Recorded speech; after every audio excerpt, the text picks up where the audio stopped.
For those of you who haven't met me, I'm Ted Landsmark. I'm the director of the Dukakis Center on Urban and Regional Policy.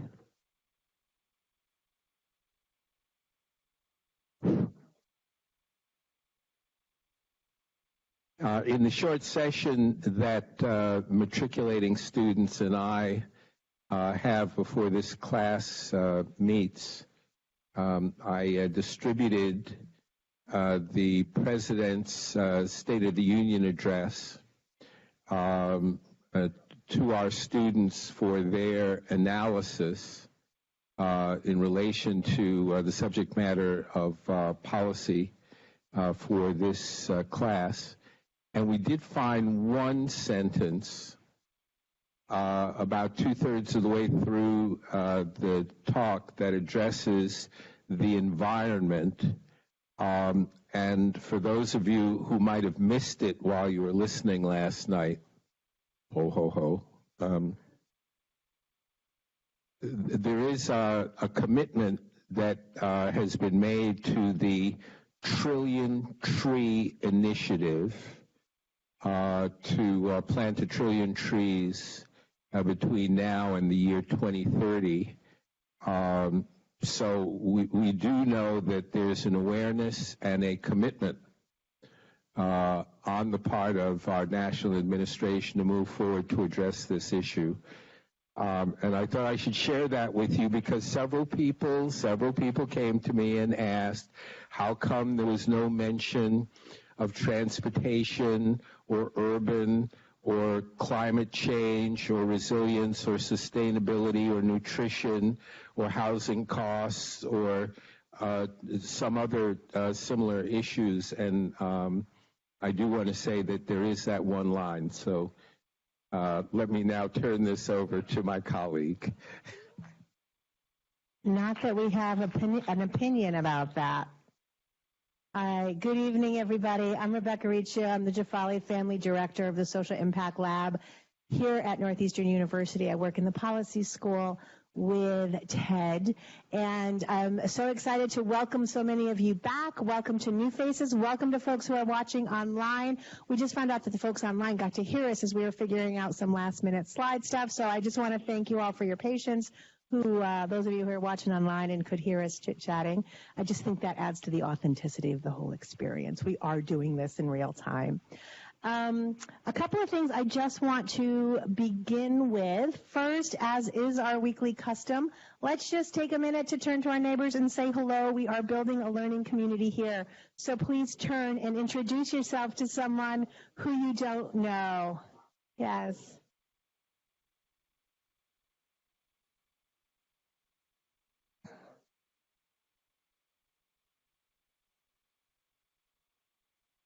Thank you so much. When I start anything with the invitation to introduce ourselves to someone we don't know, I also say that if you can do that, you can become an activist, because a lot of activism is simply talking to people and getting them to join us in whatever we do. So I have had an ulterior motive for the last few weeks in getting you used to that, and that is now the plug I'm going to start making every week, which is to start putting what we're learning about into action in real and meaningful ways. And tonight we will have an activist who will be telling us a little bit about how he's doing that with young people. We also share every week this information because our numbers are growing. We're so excited about that, and that comes from people who are watching and who are here in person sharing all of the information about how to get a hold of us. So please take a moment to look at our social media tags. There is the URL you can use, a bit.ly address for NU Climate Course, which will bring you to all of our resources, and then the bit.ly as well for the Facebook event. That's where people can watch online. I also want to put this QR code up again for our students.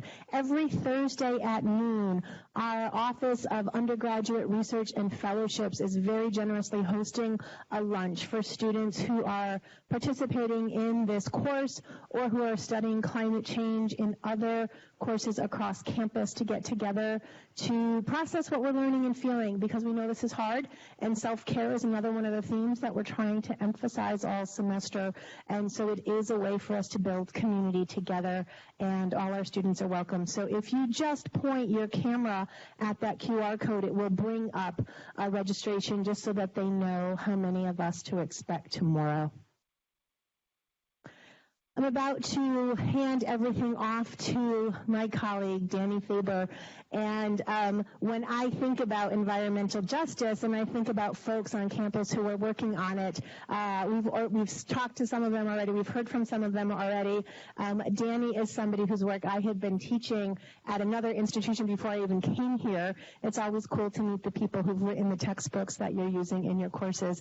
And that was the experience for me with Danny when we first met. And I am really thrilled because I think Danny gives us a very raw and real understanding from a political and economic perspective of what environmental injustice is, how deeply it's embedded in our systems, and what it's going to take for us to turn that around, because all of those conditions are only going to be exacerbated by climate change. And so with that, I'm going to hand things over to Danny Faber.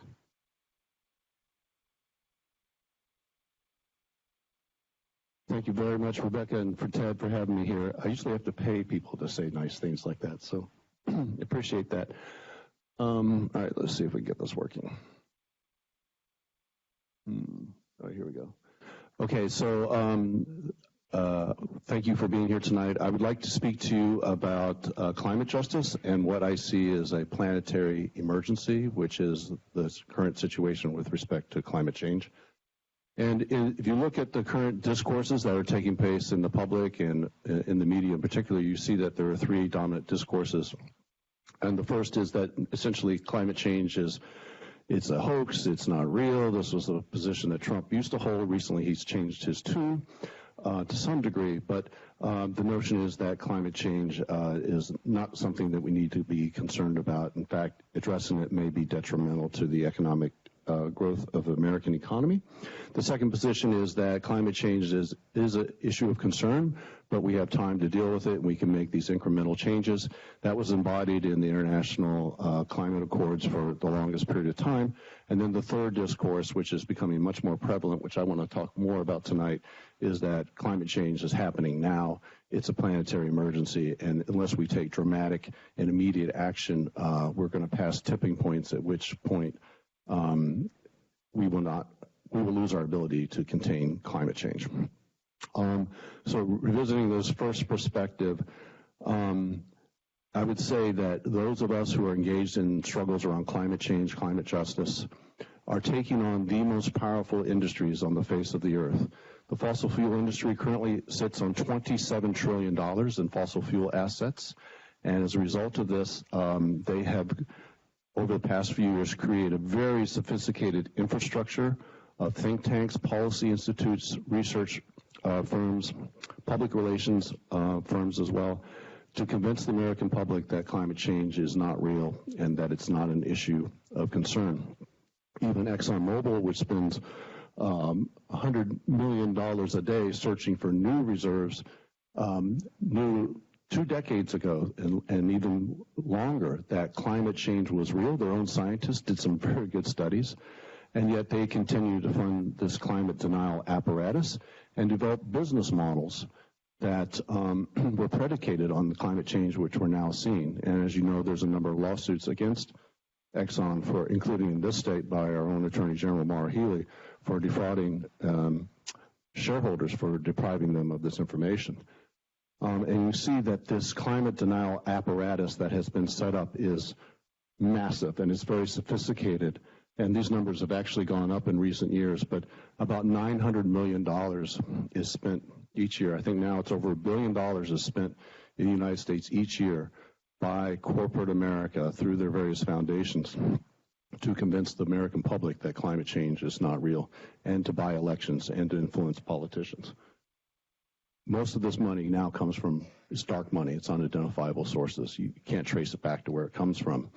And of course, despite that wonderful State of the Union speech, which I found so deeply inspiring that I also tore it up after it was done, you can see that in many ways the foxes are now in charge of the hen house, that under the Trump administration, one of the things he did brag about, which I thought was the most significant about State of the Union address, is how the United States is now the #1 producer of hydrocarbons in the world, and it's all systems go on this, and any type of environmental climate regulation which stands in the way in the dramatic expansion of fossil fuels is fair game and will be attacked. So we are living through the most profound assault on environmental policy that we've ever seen in this country, and the decimation of EPA and the rollback of environmental regulations has been profound.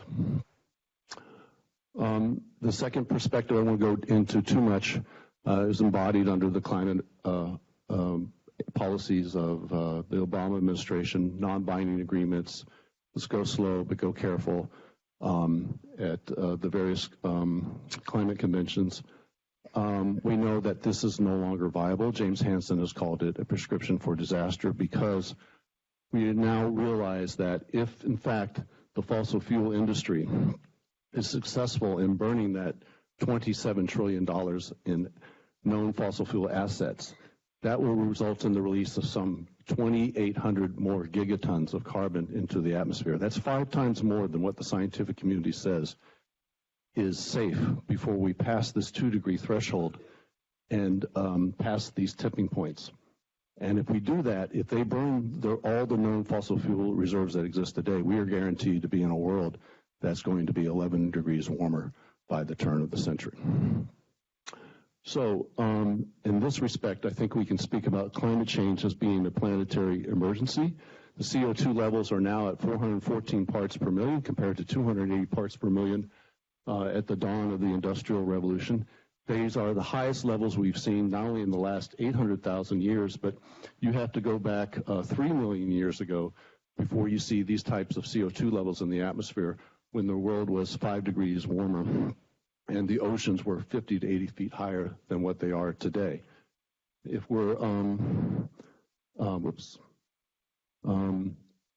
at present rates, we're going to see a doubling of CO2 levels in the atmosphere by around 2070.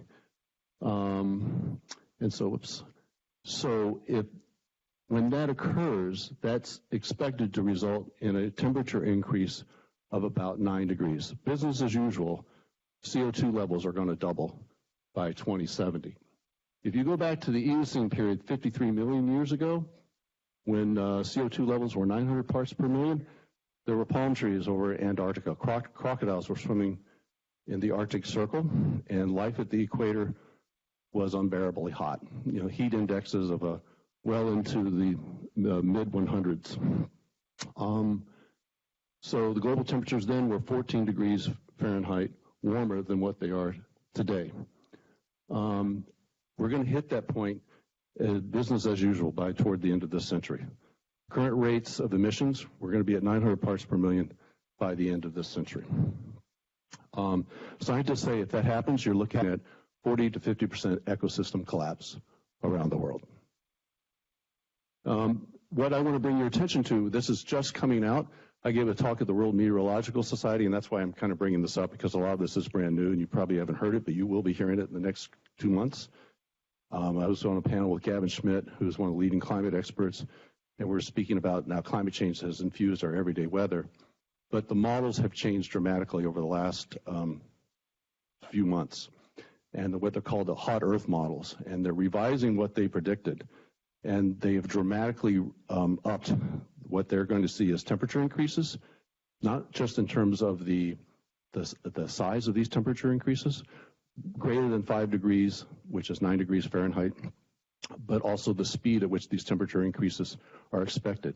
So all these models here, and these are very reputable, some of the leading climatologists in the world, including the Hadley Center, these have gone up dramatically and there are new models that are just come out. So you're going to hear about this because now this is a real source of alarm, in the scientific community.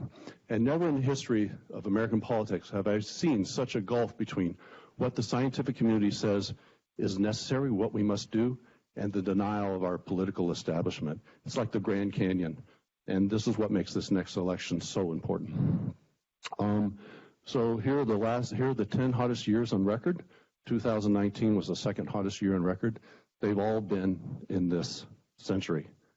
Anyone who lived through the 20th century, we have never had a year in the 21st century that had the average medium temperature of the 20th century.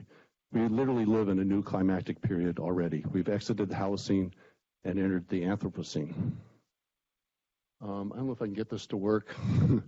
I probably can't. Anyway, this particular website, it demonstrates, maybe I can get to work later. I'll skip over it now, but it shows if you can activate the link there, this will show you how around the world, this is, if you can instigate this, how global temperatures have increased since 1880. The blue indicates 2 degrees below the median global temperature, the average temperature, and red indicates 2 degrees above the norm that was in the pre-industrial era. And if you can't get it to work, don't worry about it, but the link there is at the bottom. All right, don't worry about it. Then we'll come back to it later. You can access that on your own if you'd like. So what I would like to do is talk about the connections of climate change to environmental justice. And the point I would like to make is that when you knowingly pollute a community, there's a fundamental violation that takes place of your right as a citizen to a clean air, clean water, and a clean environment. And it's a very antisocial act to knowingly pollute a community and cause harm.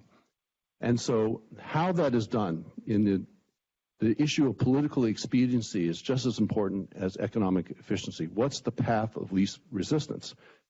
And in environmental justice circles, we know that communities that possess less political economic power, where the residents have less resources, time, energy, and education, that are less able to defend themselves, those are the communities that are most frequently targeted for the worst environmental abuses. So an example of this would be in California, where the state wanted to build incinerators to burn garbage and medical waste and toxic waste throughout the state. When you burn toxic waste or garbage, you produce very dangerous substances like dioxins, lead, heavy metals that come out of the smokestack. And so living in close proximity to incinerators is very dangerous. Residents in California, for good reason, didn't want these incinerators near their communities. So the state had a problem. So they commissioned Sorrell Associates to help them figure out the problem. And on page 51, they come to the conclusion, under no such circumstances does such a facility be built within a 1-mile radius of a white middle-class community because of the greater likelihood of encountering political opposition. Instead, the state should target low-income communities, Catholic communities, because they're considered to be more conservative, rural communities, and communities where the offending facility is on one line of a political jurisdiction and the affected population is on another. And they footnoted communities of color. Nowhere do they talk about where can we minimize the health impacts, where are the optimum geologic, climatic, geographic conditions. It was solely in terms of the ability of a community to offer political opposition. So if you look where the city of Los Angeles built its incinerators after this report was issued, all 17 of these incinerators were built in low-income communities of color. 91% of the population were people of color within the high-impact zone around these incinerators. And Mike Bloomberg, who's running for president, just announced he's going to spend $50 billion on more on his campaign, has stated when there was a proposal to build incinerators in New York, he considered it completely unacceptable because it would drive away the revenue base. Instead, these incinerators should be located outside the city in less powerful communities. Here's Lawrence, Massachusetts, lowest per capita income of any community in the state. Immigrant community, largely a community of color. The city was targeted by the state to build 4 incinerators within a 12 square mile area of downtown Lawrence. Each one of it emitted about 2,000 pounds of mercury into the environment each and every year. the Biodiversity Institute did a study and found that the highest concentrations of mercury found in the environment in the entire eastern United States are found in the Merrimack Valley around Lawrence. And again, this is an immigrant community where you have people coming in who spoke different languages, the different cultural backgrounds. It made it very difficult for them to come together and speak with one voice. In sociology, we refer to this as churning. It makes it very difficult for them to come together as a community. And so the communities that are often fragmented by race, ethnicity, nationality, and language are the ones that are often most easily targeted. So if you look at some of the data then for Massachusetts, I put these together, and our speaker is going to elaborate on this. One of the things we did was look at toxic waste sites in Massachusetts. And what you find is, for example, in predominantly white communities, there's an average of 2 hazardous waste sites per square mile. But in communities of color, there's an average of 48 hazardous waste sites per square mile, over 24 times greater. And you don't often see this in the social sciences, but this is a straight line. This is a one-to-one correlation. That means that as there is a increase in the frequency of hazardous waste sites in any community, there's a direct corresponding increase in the number of people of color who live in that community. Race is by far the most powerful predictor of the number of hazardous waste sites that exist in any community. Class is also important. Working class white communities also have a higher preponderance of toxic waste sites, but race is far more powerful predictor. And when it comes to chemical pollutants, we looked at a 12-year period. About 19,000 pounds of toxic chemicals released by industry directly into the air, water, and ground in predominantly white communities, but in communities of color, it's close to 200,000 pounds of toxic materials released directly into the environment. Again, income or class is really important. Low-income communities are exposed to more. But in here, we also broke it down by families, and you find that the worst of the worst, carcinogens, reproductive toxins, neurotoxins are overwhelmingly released in communities of color. Communities of color receive about 40% of all the carcinogens released by industry in Massachusetts, but they comprise only 10% of all the communities in the state.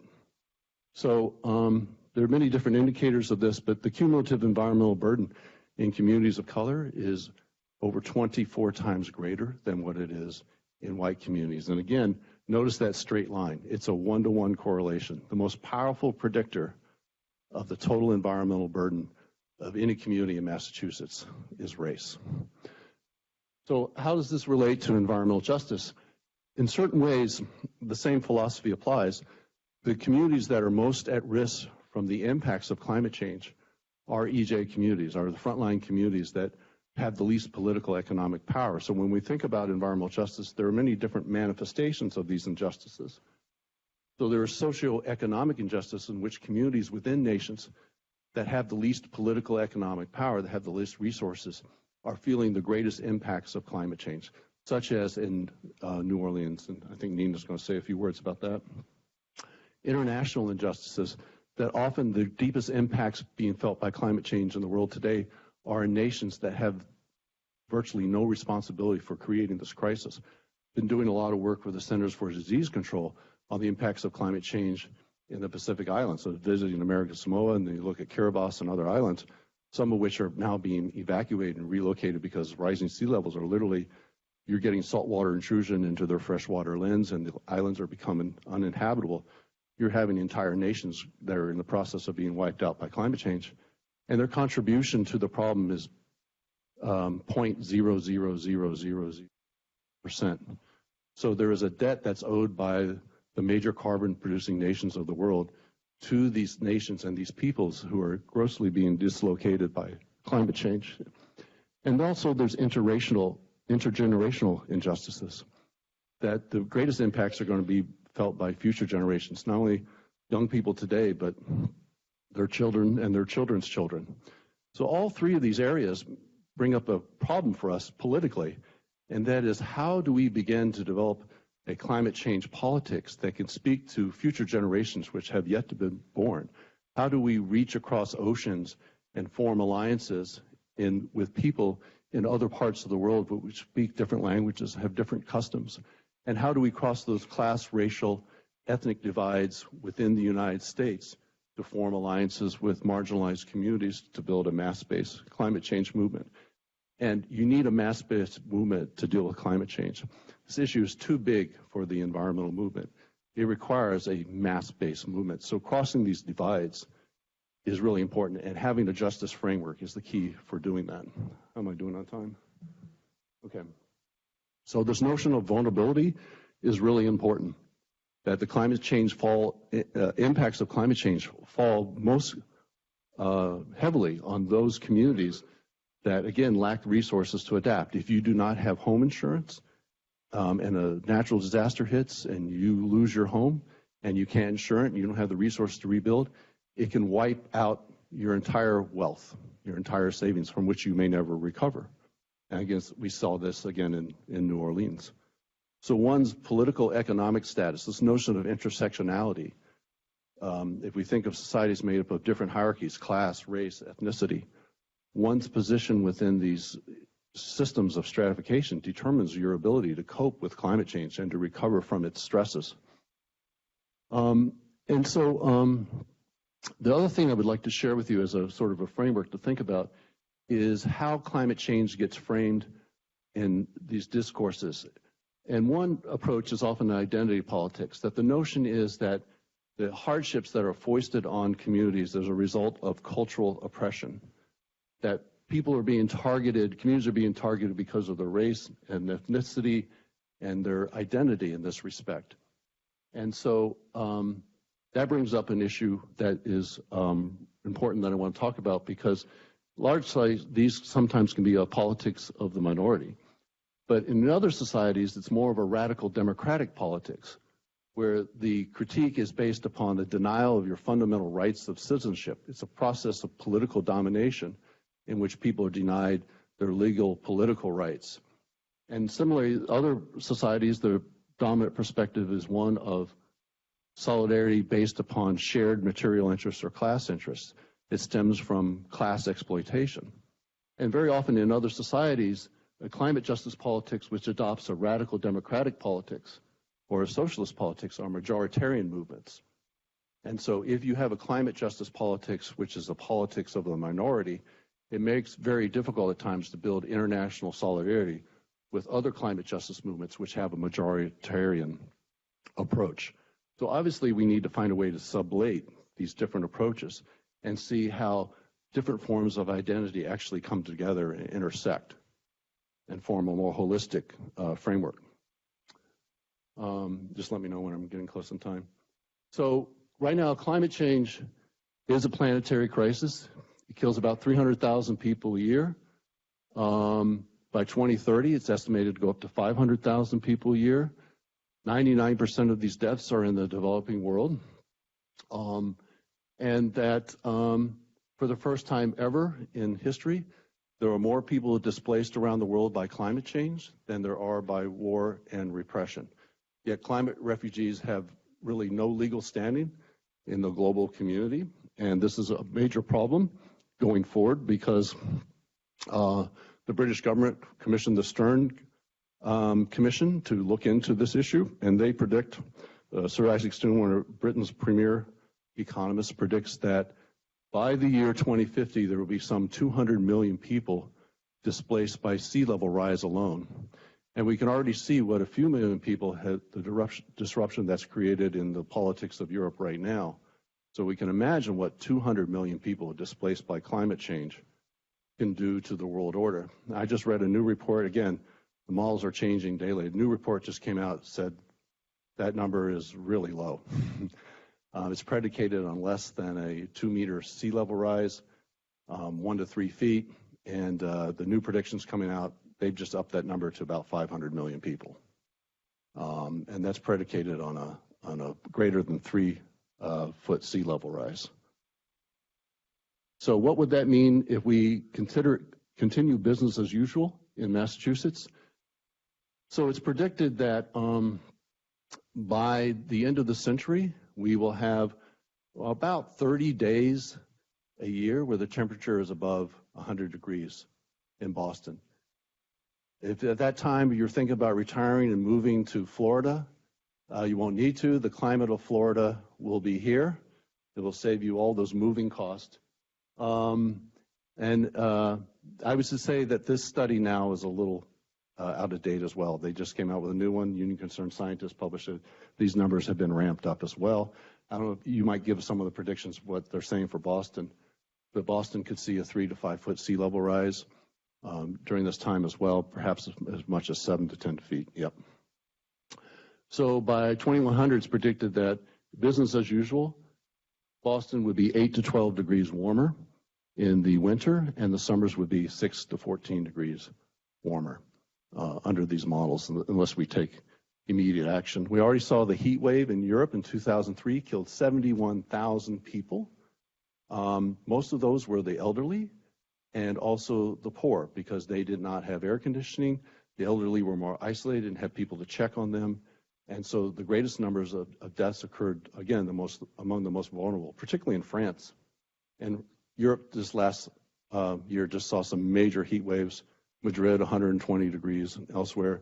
Heat indexes in Iran and Iraq and parts of Saudi Arabia, we saw world-shattering heat indexes of 150, 161 degrees when you combine heat and humidity. You can't survive at that temperature for very long outdoors. So heat records have been shattered all over the world. And again, it's the most vulnerable who will be impacted. The data coming back around what's happening in Greenland, you saw an iceberg coming off the West Antarctic ice shelf now. That's 6,000 square miles, the largest they've ever recorded. If the West Antarctic ice sheet goes, that's a 20-foot sea level rise. If Greenland goes, and we saw a 91% surface melt on Greenland over the past 2 summers, that's another 20 feet. So here's what Boston looks like with a 25-foot sea level rise, and right now the city's trying to figure out what it's going to do. It just rolled out building a seawall across the islands, and right now it's looking at making Boston like Venice. When the Charles River overflows, we have a system of canals. We don't take an Uber unless it's going to be a canoe, right, or a gondola. Yeah, again, a 20-foot sea level rise. They keep building all these high-rise luxury developments in the Seaport District. It will be the Seaport District. You will need a boat to get around. And one of my favorites is Harvard's 12-foot sea level rise, where you have a lot of climate denial scientists churning out their so-called studies. I don't know what they're going to think when they have to take a boat to get to campus, whether or not their studies are going to remain viable. But that's what a 12-foot sea level rise does to Harvard. So obviously we're at this point now where we have to begin this transition away from an economy dependent upon fuels from hell and a new economy based upon fuels from heaven. So we have to move away from coal, oil, and gas to a new economy based upon solar, wind, geothermal. That doesn't quite fit, geothermal's underground, but what the hell, you? Yeah, and so part of that is, I think, again, why this election is so important. Like, how do we build a new society, a Green New Deal? And I think it's very important that we not be motivated solely by fear, but we be motivated by a vision of how we can use climate change as a catalyst to create an even better society than what we have now. And this is why the justice lens is so important.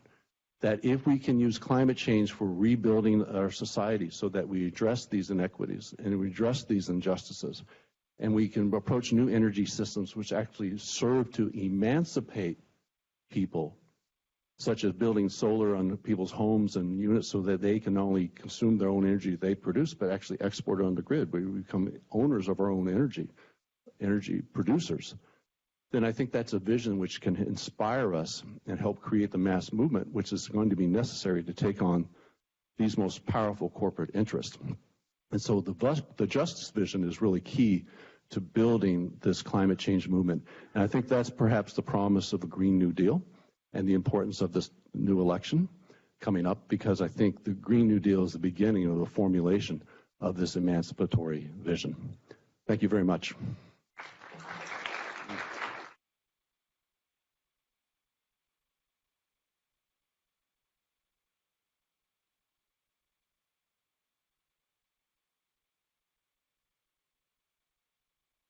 So hello, everyone. Thanks, Ted and Rebecca, for having me, and for you guys for all being here. My name is Nina Schlegel. I am the executive director of the Global Center for Climate Justice. That is a new organization that will be launching later this year.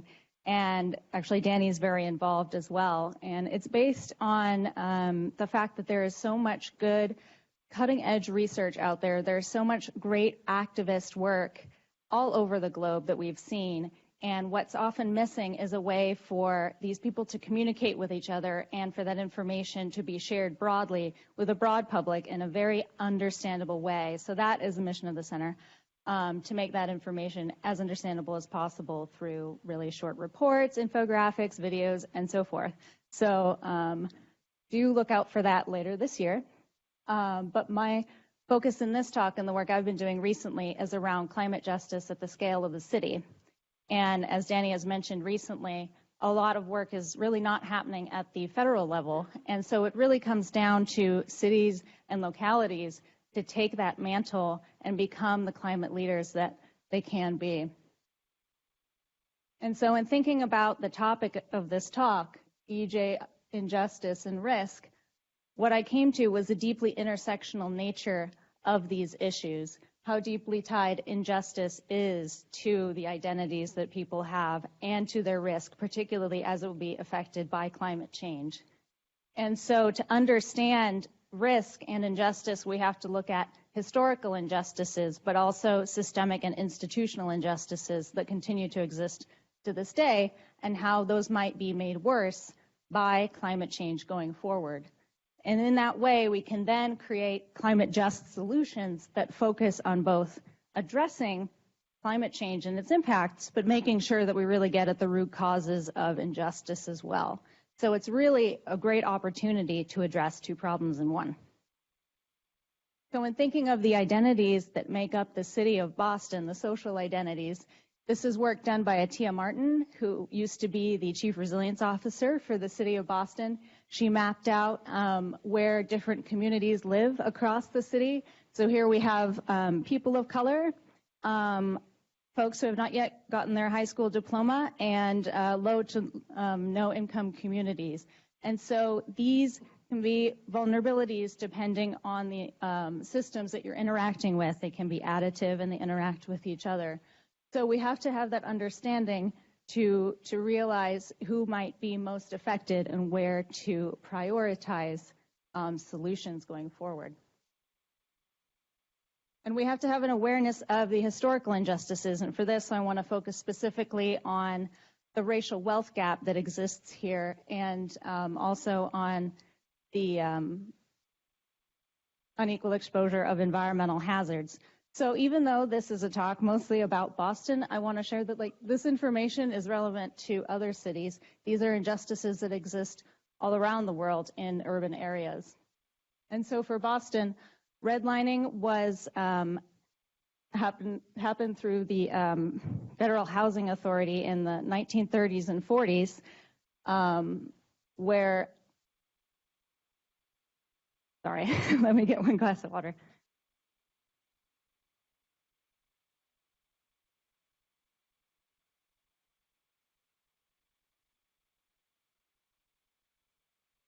Oh, thank you so much.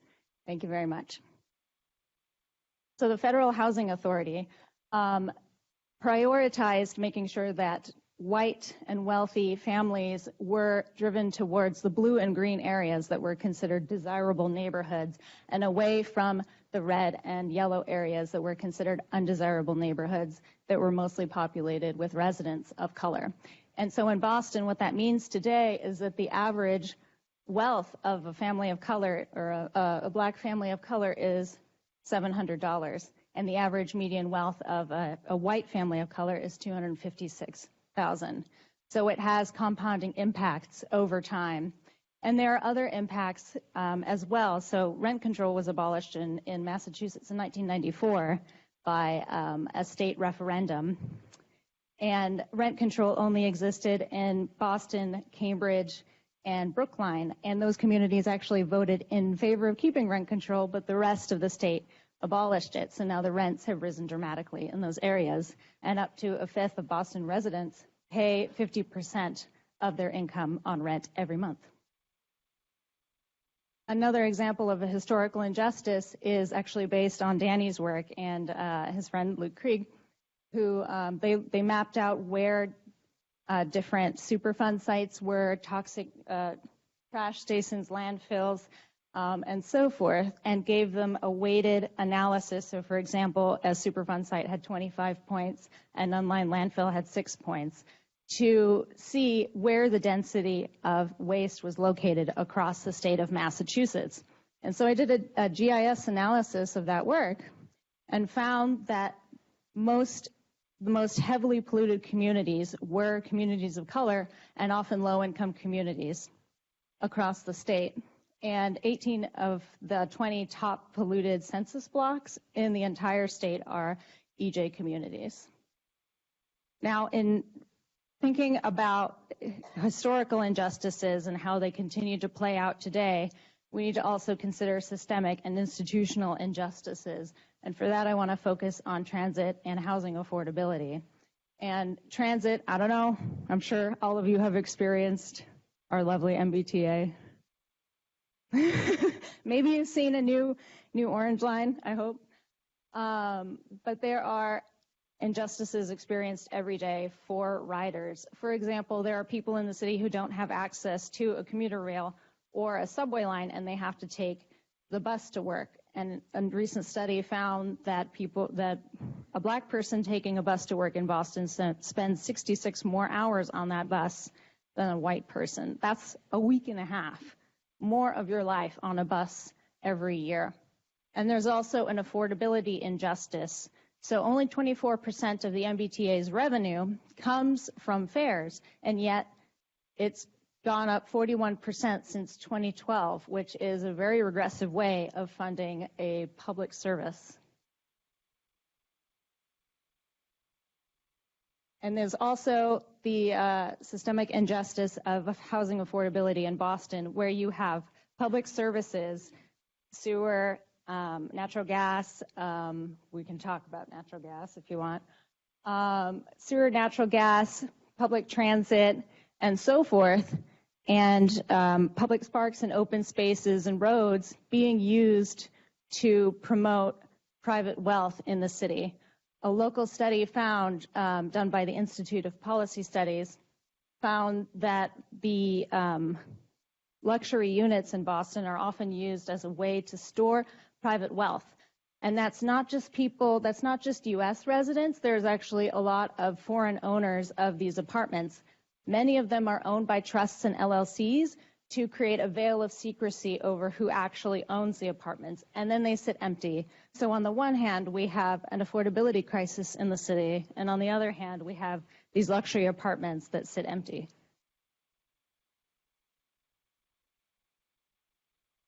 And then these injustices are then compounded by climate change. So I'm going to focus on sea level rise and urban heat islands.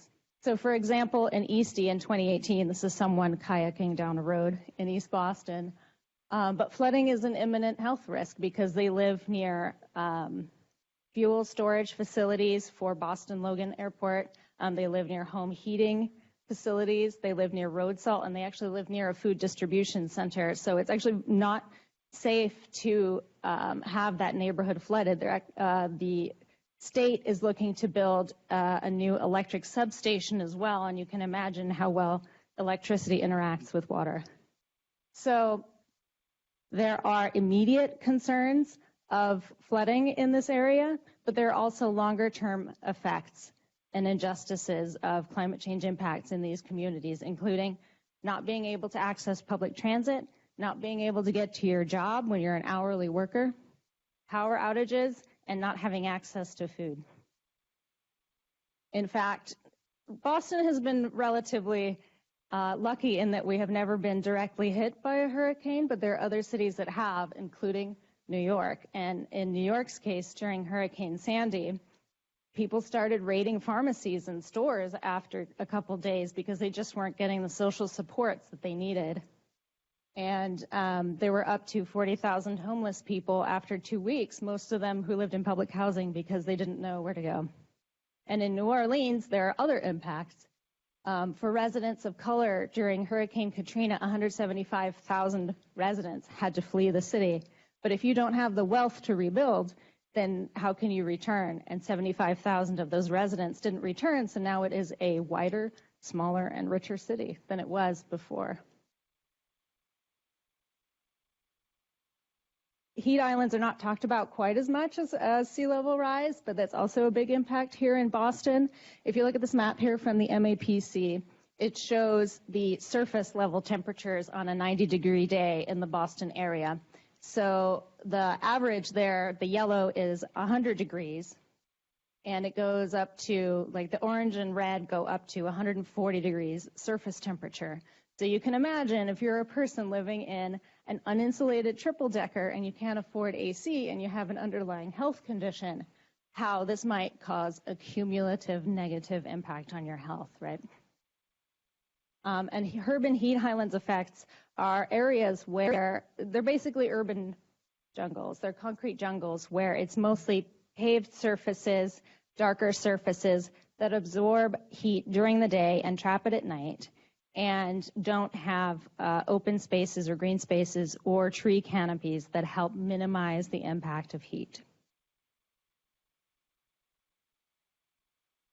So that's a little bit about injustice and climate change and how it becomes an instigator of corrosive disadvantage. It creates these cycles, right? So climate justice is a way of looking at these problems and saying, how can we use climate change adaptation and mitigation as an opportunity to get at the root causes and to address systemic, historical, and institutional injustices. And other people have different frames, but my framework for looking at climate justice has 4 parts. Distributive justice, meaning that the benefits and actions, say, of a city program are distributed equitably across different neighborhoods. Participatory justice, meaning that different communities have the ability to participate in the decision-making process. They know what's happening at the city level, and they're involved in the evaluation of a program. Reparative justice, meaning that we need to recognize the harmful impacts of past policies and put in place reparative policies that seek to really address those harmful impacts. And finally, my favorite, transformative justice, which means addressing those root causes. And maybe that means system change and analyzing different departments. Maybe they need to be reformulated. Maybe there needs to be a deeper look at how those injustices play out in cities. So here are some examples of climate justice in other cities. It's actually, this is a tall order, so it takes place and it takes many different shapes. And so, for example, distributive justice in Paris and Madrid means banning cars in the downtown area because that improves health, it lowers congestion, and it increases businesses in those neighborhoods because people are biking, they're interacting with each other, they're checking out the stores, and so forth. Procedural justice in Seattle is where the city and a local foundation partnered together and said, we have these goals for climate action, let's work together, let's provide small grants to local organizations, and they can actually do the work. So it's basically democratizing wealth and power and making sure that they have a say in what's being done in their city. In Kansas City recently, this is very exciting, they're instituting free bus citywide. And in Illinois, they've just instituted a program where they're doing solar installation training for people with criminal backgrounds. And transformative justice in Boulder looks like taking the electricity infrastructure out of the hands of a for-profit corporation and putting it under city control so that the city can provide lower energy costs to its residents, and that any profits, now that it's not a for-profit business, now that it's not a profit business anymore, can be invested back into the city directly. So there are a couple of ideas for how that might look in Boston. The sky's really the limit, but distributive justice might look like having certain bus routes be bus rapid transit, so we cut down on the 66 hours a year. Procedural justice might look like participatory budgeting. Is there a part of the city's operating budget every year that residents can vote on certain projects that they want to see adapted? Reparatory justice. So let's talk about free public transit in this city. There are some elected officials who are doing just that. California has a conservation corps conservation corps for its young people. So anyone 18 to 25 can spend a year to 2 years learning how to build out nature-based solutions in their cities. And let's talk about transformative justice. We could create a municipal bank which can make loans to small businesses and community organizations at much lower rates than a private bank would be able to do, and fund local infrastructure, for example. So I want to leave you with this thought, and that is that climate justice is about climate change, but more than that, it's really about growing community access and opportunity and community power. Thank you.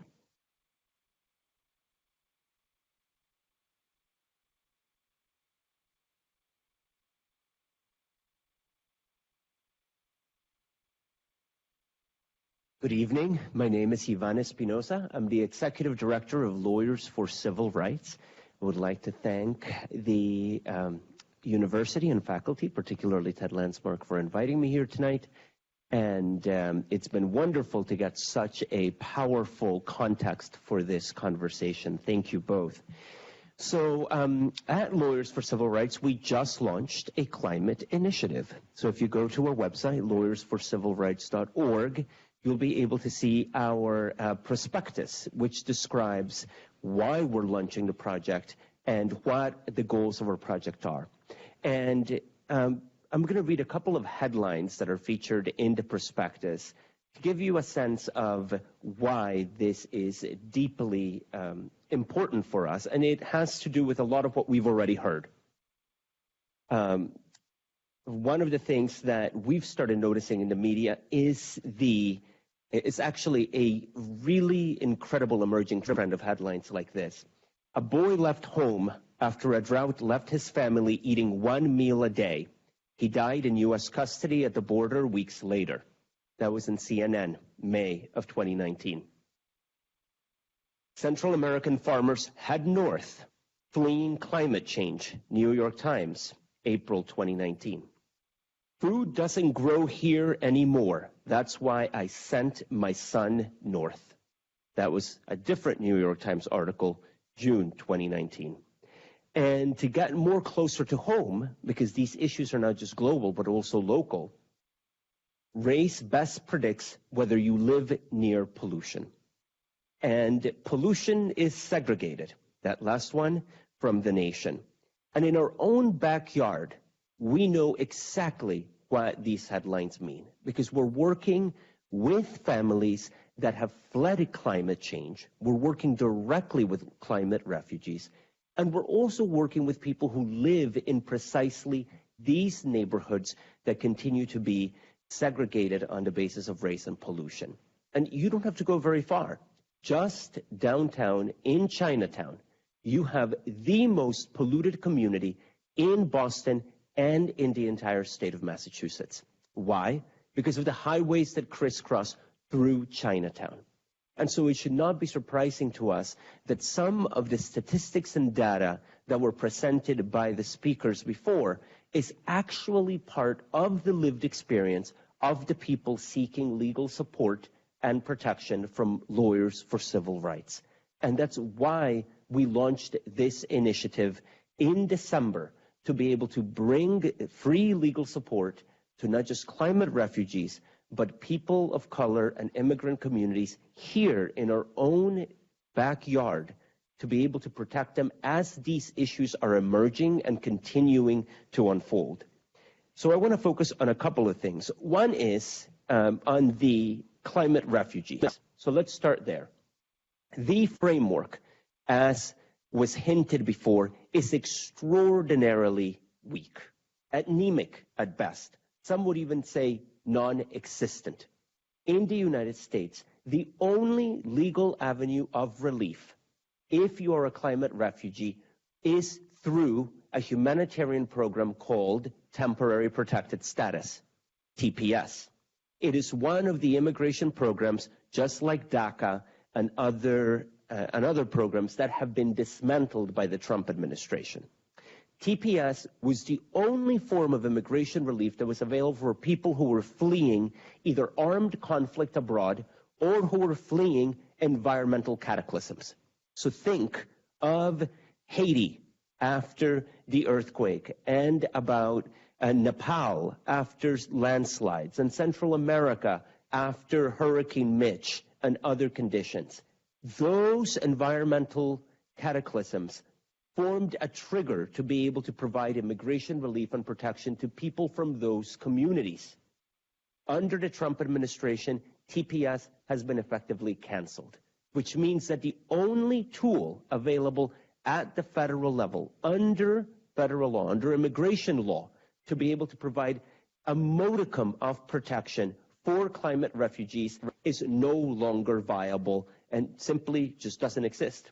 We sued the federal government 2 years ago, actually this month, to protect TPS, to keep TPS in place. We filed a lawsuit right here in Boston on behalf of Central Americans and Haitians who had fled their countries and who had lived in the United States with TPS as a humanitarian protection that was preventing them from being returned to countries that would not be able to accept them, because they just don't have the conditions for these people, their families, and their children to be able to thrive. So our lawsuit continues to be litigated here in the federal court in Boston, and we're one of a series of lawsuits that are designed to prevent the dismantlement of this, even weak as it was before the Trump administration came in, weak patchwork of laws that protect climate refugees. And through our climate initiative, the goal is to make sure that TPS and similar protections remain in the books so that we can use it to be able to receive climate refugees, because we are just at the beginning of the climate crisis, as some of the data that was discussed earlier shows. And the other thing is that in connection with the family separation crisis at the border, we were working directly with families who were coming in because they had experienced drought, famine, and other conditions just south of the border. Those families who were separated at the border, in many of them, even though they do not necessarily identify as climate refugees, are climate refugees by any definition that we use. These are families who couldn't eke a living out of the land because conditions have changed that much. Families living in villages where rivers have dried up. And I went to Central America myself as part of our work to unite these families, especially parents who had already been deported without their children. I went to these villages. I saw the rivers myself. I was in the north coast of Honduras, in a Garifuna village near the city of Trujillo that has experienced tremendous sea level rise in 1 generation. The water used to be 600 feet from the closest structures in the village. Today, it is less than 60 feet. And that change has happened in 1 generation. Elders in the village talk about how it's becoming impossible for them to be able to access and do things that they would be able to do before. Go from their village to the city of Trujillo to sell goods and to sell fruit. Things that they would be able to do just by walking along the beach from the outskirts of Trujillo to the market in Trujillo. You can't do that anymore. Sea level rise has made it impossible. The conditions are impossible. And so these things are things that are happening right now and that are triggering the immigration crisis that all of us are familiar with from the newspapers. Turning locally to the issue of Chinatown, I think it is critical for us as lawyers for civil rights to be able to provide legal representation to people who want to change the conditions in their surroundings. We were inspired by some of the things that have been happening globally. In London, less than a year ago, a mother sued the city of London, saying that her daughter, who had died because of asthma and repeated chronic asthma attacks, actually experienced this death at the at the hands of the city, because the city refused to deal with the incredibly high levels of pollution around the community where this family lived. The case was the first of its kind. It's a lawsuit essentially holding the city accountable, almost like a tort, right? The way that we would conceive of a tort in the United States, even though the legal systems are a little bit different, but it's almost the same way that we would envision a tort. There is a harm, a physical harm that is being imposed on this person that led to the person's death, right? It's like a wrongful death lawsuit that we would file in the United States. And this has been successful in London. It's still pending in court, but it gave us some really interesting ideas about what is the type of work that we could be generating here if we use creativity, courage, and bold legal action on behalf of our communities. On Monday, we also went after the city of Boston for failing to include community voices and perspectives in the redevelopment of Suffolk Downs. If you don't know about Suffolk Downs, I encourage you to read about it, and read about it from two aspects. One is the level of affordability that is being provided at Suffolk Downs. And more apropos for this conversation, check into exactly what are the climate resiliency measures that Suffolk Downs is featuring. I think you will all be shocked to see that it does not meet the standards that Boston has set for its future. The project, which is slated for approval, maybe this month or maybe will get postponed, but the bottom line is that this project needs to be something that each of us in this room, in this city, in our communities look at, because the scale of the project is regional. The project will be constructed over the next 10, 15, 20 years. It's an entire generation. And if the project is approved with weak housing affordability or weak climate resiliency measures, it's not something that's going to be able to be fixed 10 years down the line or 20 years down the line. We are stuck with the process that we approve this year, maybe even this month. If you're concerned about what you see in Suffolk Downs, call your elected officials. Use that as an opportunity for engagement on how climate needs to be a part of every conversation that we have in this city. And I'm just using Suffolk Downs by way of example. You know, just the other day, there was a headline.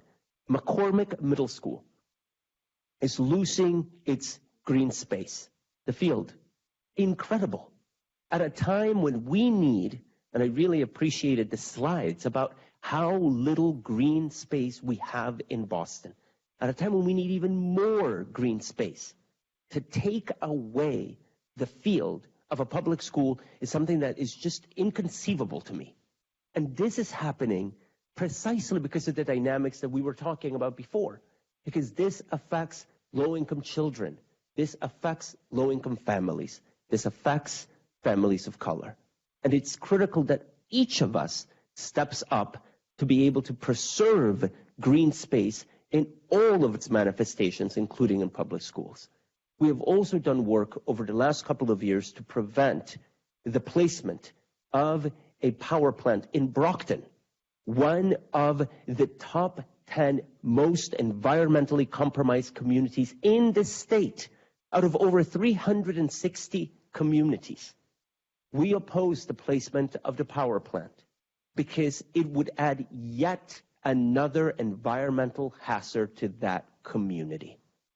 It is critical that we look at each of these examples, and I'm just using these by way of example, so that we can make sure that we are in front of the climate crisis. I think most people would be incredibly surprised to hear, especially after the success of Black Lives Matter, that more Black people die because of pollution than because of police brutality at the hands of racist cops. That's something that, most of us don't even talk about, don't even hear about. It is so important for each of us to have a dog in this fight, to have a stake in what's happening, and to make sure that we are creating opportunities for community input in what the city's doing in response to climate resiliency, what the schools are doing in response to climate resiliency. Are we outfitting the buildings in the right way? All of this is just as important as every action that some of you have already taken in support of Black Lives Matter. Well, then we also need you to show up here. And I don't know how much time I have. I have like basically no time. So that's about it. That I will close with one thing before I pass it on to my distinguished friend from ACE, who's in the trenches doing this work, and it's going to build on some of these threads. I would just say that it is so important for us also to work on diversifying the table, making sure that the voices and perspectives of the people who are making these decisions reflects communities of color, reflects women and immigrants, and reflects intergenerational diversity. We need older people, younger people, all connected talking about this. And that is one of the most important things that we need to do, is organize ourselves in an inclusive fashion and recognize that we already have climate refugees in our communities. People from that Garifuna village who live here in Boston, who should be at the table because they know what it's like to live through climate change. And we talked about how this is a learning space. We have learning to do from them. Let's give them the mic too. So let's create those opportunities, folks. Thank you.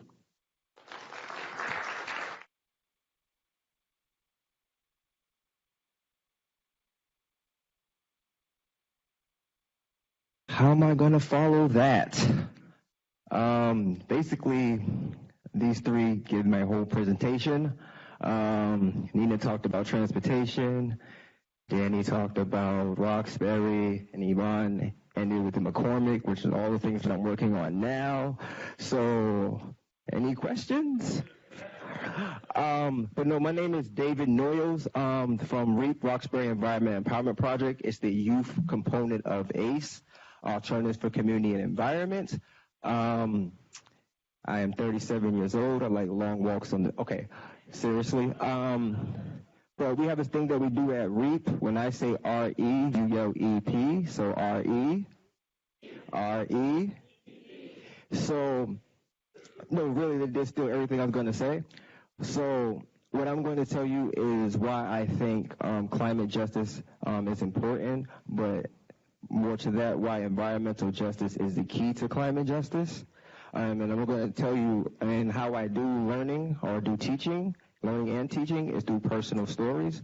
So I'm going to tell you about the reason why that I even got started in this work in the first place.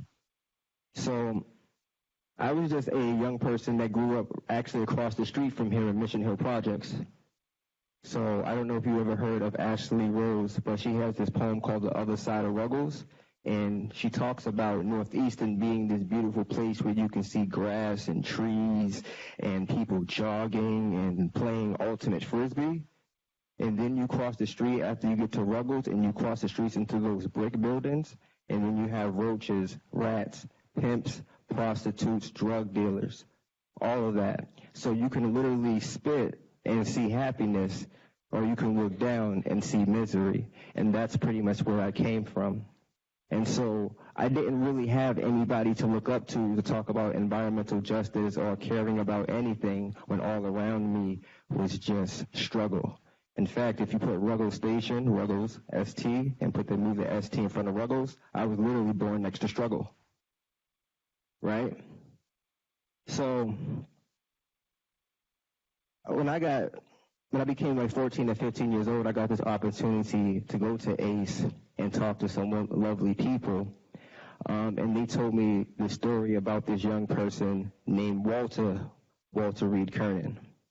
Walter Reed Kernan died of an asthma attack. He lived right down the street from Bartlett Bus Depot, went to school going through Dudley Station, which was all run on diesel buses, And then his school was right next to the diesel buses, the Nathan Hill Elementary School and the Phyllis Wheatley Middle School.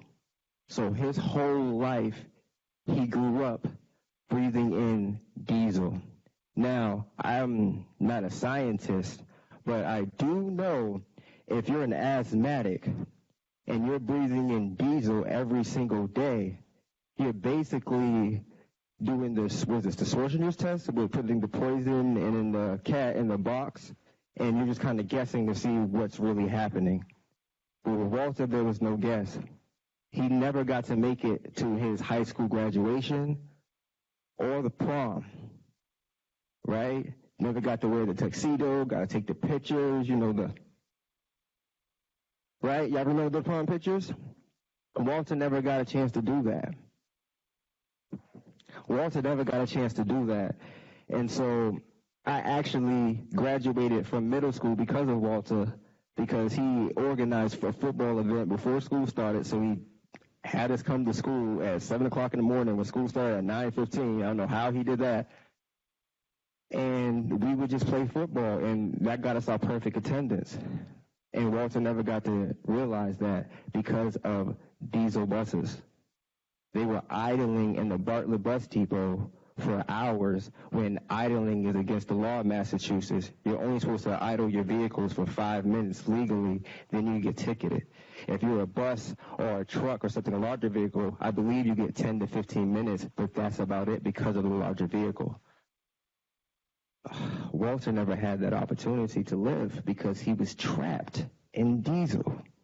Now imagine if climate justice and environmental justice collided 20-something years ago, 25-something years ago, 30-something years ago. Walter would still be alive. A lot of my young people wouldn't have to leave school early or not even make it to school because they have an asthma attack. Even the conditions in our schools of our young people, mold, all this stuff is through racism, environmental justice, racism. They're not putting the funding that they need to do in the institutions in these urban neighborhoods or these communities of black and brown folks. So our young people are just growing up in these toxic traps, but yet they're saying, pull yourself up by your bootstraps. You can make it. You can do anything. You believe in you. You are our future. How are you the future if you're not even given the proper air to breathe? This is something our young people are facing today. Walter passed decades ago. And because of Walter's passing, and I knew him, that got me in the building of doing this environmental justice work. And not only the passing of my friend is the reason why that I continue to do this work, but I've also had allies. Danny Faber is an ally. He's almost my best friend. This is in my own head. I don't know if you know this or not. But when I was 17 years old, and this is how I wrap everything around to this is such a weird day for me, and Rebecca, high five for making this happen for me. Because I haven't seen this man since I was, 17, 18 years old. He's the reason why the REEP had a youth summit in Northeastern, and we could be there on the house so that we can teach other young people about environmental justice. He showed me the 20 for 20 and how excited I was to see that somebody that does not look like me, which was super big at the time, that I didn't get to tell you then. I'm not going to cry about it now. But for somebody that did not look like me to come to say hey, yo, what you're seeing in your neighborhood, you're not crazy. They're not investing in you. All the rats and roaches in your neighborhood come from all these trash transfer stations that's been put in cities and neighborhoods of community of color and not other neighborhoods. So when people are saying that your city is nasty, your neighborhood is nasty, no, it's not true. It's a setup to make you feel like that. So when young people that live in these housing projects of Mission Hill, Heave Street, or wherever the case may be, it is not their fault that they live with rats and roaches because they live next to trash and transfer stations. And in the months of December, when it gets cold, where do you think those rodents and the insects go? They go inside the place to get warm. When Danny hit me to that, my whole brain melted. I'm not nasty. I am worth something. It's the other people, it's the other institutions, it's the other corporations that are keeping us down. And when a young person hears that, I'm 16, 17 years old, I am 37 now speaking in front of you today. So obviously, allyship works. It's not about what you look like. It's not about where you come from. It's about when you see somebody that's in need or somebody that you know some information, what you gonna do? Danny proved I'm gonna do something. And because Danny proved that, and Walter proved that, David got to do that. So the reason why that I'm up here by myself right now is because the youth are already getting busy. Yesterday, they were with BSAC, Boston Students Advisory Council, talking about the Green New Deal. 14-year-olds, 15-year-olds, 16-year-olds talking about, well, is it going to affect our community? Because every time something happens, you're talking about environmental justice, black and brown people doesn't get the fair end of the stick. So when they talk about the Green New Deal, they're talking about what's going to happen for all of us. Not what normally happens, but what happens when we're all together. Today, they left me hanging. They left me hanging because they went to Black Lives Matter's event at the Boylan Building right now to talk about restorative justice, making sure that we hire more teachers that look like them, and that we get more counselors in the building. So when we talk about environmental justice, yes, we're talking about the leaves on the ground, and we're talking about the brown fields, and we're talking about saving the whales. But you know what we're also talking about? We're also talking about how do our young people feel? How do our young people go through this world? Do they have enough money for education? Do they have enough money for housing? If a young person is fighting for youth jobs, they're not fighting for youth jobs so they can wear the newest sneakers. Hey, I wore these on purpose because they're Northeastern colors. I hope y'all like them. But they're fighting so that they can live. They're working so that they can help with their parents with bills. No 15-year-old should be getting part of his check so that they can sustain. That's all part of environmental justice. And I am going to wrap up by saying some clear and simple words. Environmental justice was started by people of color. Climate justice is majority non-people of color. But in order to get this planet right, you got to get CJ with EJ. You cannot do one without the other. Can I hear CJ with EJ? Thank you.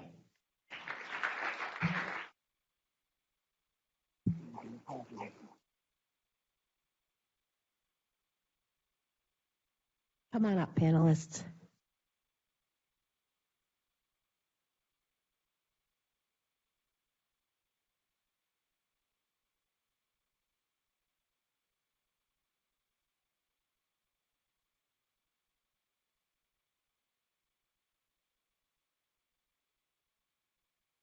Oh, man. Every week my heart and head have been full. Today they are just melting. Thank you all for a real powerful panel presentation. I couldn't help but thinking as you were talking about an essay that Rebecca Solnit wrote a few years ago saying that climate change is violence. It's a violence against all of us, but I think tonight helps us see that it is violence first and foremost against our most vulnerable brothers and sisters. I don't really have a question with that, except to say thoughts on the CJ has to be with EJ. We have not figured out under the diversity of the progressive or liberal tent how to actually work together even before the climate crisis has started. And now it has to be all hands on deck, all moving in the same direction. And yet we had not figured out to do that even before the crisis. And so I'd like to start by asking for some examples, if you have them, of where that's working, where those conversations can best start. And David, let's start with you, because I know from seeing young people working on the climate movement, I am seeing those conversations happening better across race, across class, across difference. So can you teach us a little bit about what you're seeing young people being able to figure out that some of us older folks had not quite figured out? Sure, old folks. The reality is that every time a generation's born, it's better than the one that's before. I'm a dancer, and when my son was born, I can't no longer cut a rug no more. I just look at him and go, oh, I used to have it, right? And that's what's happening with activism and just movement in general. The young people have figured out that the stuff that we tried to teach them, or that was taught to my generation and we try to put on them, they have Google now. They know, like, oh, black people are inferior? Let me Google. No, that was something that's made up. That was BS. Right? The racism, the classism, all the stuff, everybody got the same pair of Jordans now. They all have this, trying to get fleek and trying to be fly and all that stuff. So what we were bogged down with was information that our parents and our grandparents told us, and that was actually in our school books. Our school books, Black History Month, one page of slavery, a half a page of Martin Luther King, nothing about Malcolm X, and then on to John F. Kennedy, right? Now, with all this information out there, you can't tell that to a young person anymore, that, oh, we're supposed to be segregated, and this means that they're better than that. They're like, no. The climate strike threw everybody on its head. When we saw everybody at City Hall, downtown, and black, white, Asian, Puerto Rican, whatever the case you were down there chanting, screaming, dancing, doing the nay-nay, whatever you was with. Like, I saw cross generations of people, and it was a school day that was like, nah, you can skip school for climate? What? And the children, or the young people, fought for this. That's the difference. We were still plugged up in what our parents told us and our grandparents told us, and this will always be. And then was something that happened that was told that was never going to happen. Barack Obama. Yep, our generation, there would never be a black president. My grandmother, please, The young people, they're living in a different world, and all the information that we had of the past is just in the past. And now they are literally leveling up on us. And so and just like with SNCC, with Martin Luther King, he knew that the youth will always be the leaders of the movement. So if y'all think that y'all can't do anything, or you're trying to figure out what's the wave, holler at your little brother or sister or your little siblings, because they got the wave.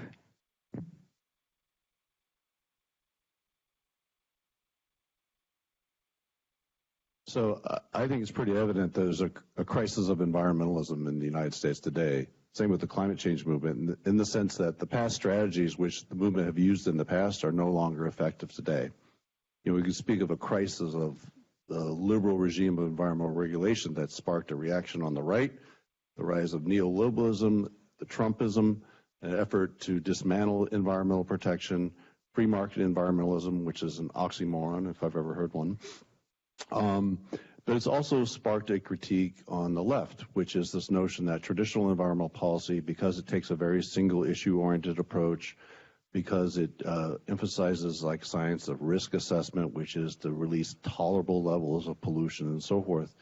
The result has been that pollution has been, and ecological hazards have been increasingly displaced onto low-income communities of color, white working class communities. So yeah, you can't dump toxic waste into the Charles River anymore, but if it's collected in barrels and then transported 2,000 miles across country and deposited in communities like Sierra Blanca, Texas, which is 80% Hispanic and 50% of the population lives below the poverty line, then the pollution has just been displaced from one part of the country to another, changed form from one to another, and it becomes an environmental justice issue because toxics and other types of harms increasingly being displaced onto people of color. This is the first time in history where in Latino communities, and you look at the polls, environmental pollution now ranks ahead of immigration as the number one concern. Climate change is number 3.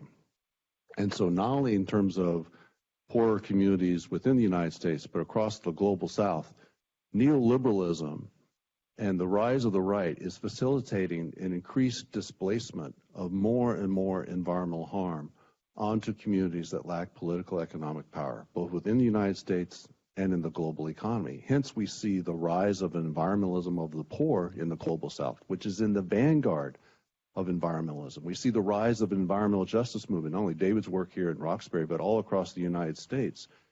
An environmental justice movement that is fighting this increased displacement of environmental harm in their communities. So it's no accident then that we're seeing environmental justice and climate justice rising to the forefront at this particular moment in history. The goal of the environmental justice movement is not to ensure that all people are polluted equally. That makes for a horrible bumper sticker. It's not a good rallying cry, right? The goal of the environmental justice movement, and I think the importance of the movement, as well as the climate change movement, is that it can point us in the direction of a more transformative environmental politics, one that doesn't seek to distribute the risk and the harm equitably, but rather to address the root causes of the ecological crisis in the first place so that no one is harmed at all. And so we need to build these bridges, to build a movement which is strong enough that it can take on the most powerful corporations on this planet who have a vested interest in continuing business as usual, to continue to pollute our communities.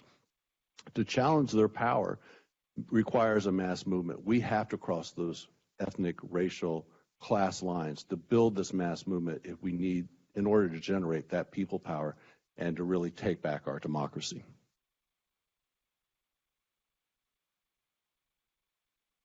I would say locally, I've seen that the confluence of EJ and CJ, for example, in addressing heat stress, because you need to be able to, when you're talking about climate impacts and climate justice, you really need to bring it back to the day-to-day violences that people are experiencing in the city or any other city.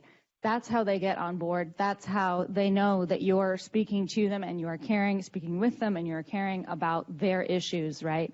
So it's the day-to-day slow violences that you're addressing and the future climate violences. So around the urban heat island, the way to get people on board is to find programs that can retrofit their buildings, bring down the heat. That helps them every single day, but it might also help them achieve energy resilience and energy democracy where they're not as reliant on fossil fuel infrastructure, right? So there are ways in which you frame that conversation to bring those people on board.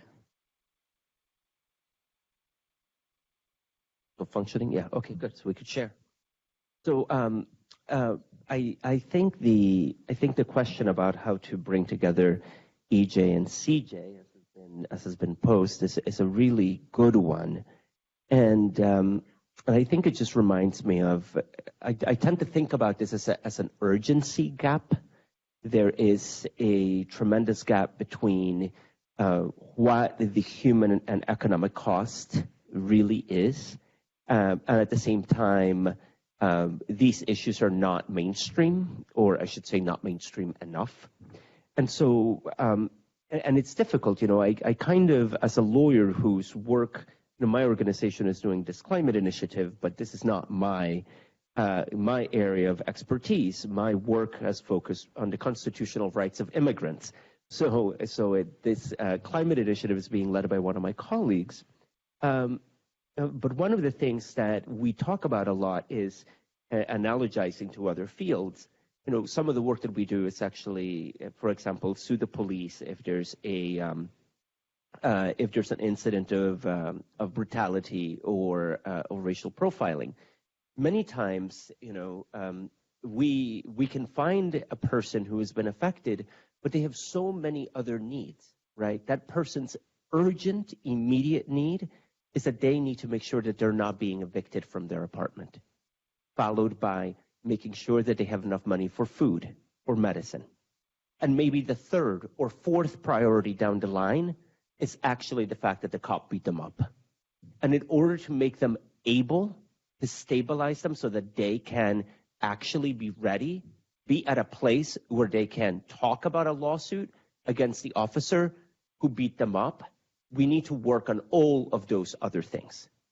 That means we need to treat our clients holistically. And that is very different from the way that most organizations run. You know, and most organizations at any other place, that person would have been told, come back when you're ready to sue the cop. They would not have been helped to stabilize their housing, stabilize their income, you know, do all of these other things, and then, you know, 6-9 months later, be like, okay, now we're going to talk about what we like to do, which is go and sue the cops. I think it's the same issue with climate, right? I can talk to a person who is affected by pollution in the way that we've been hearing about, but the first thing, or heat stress.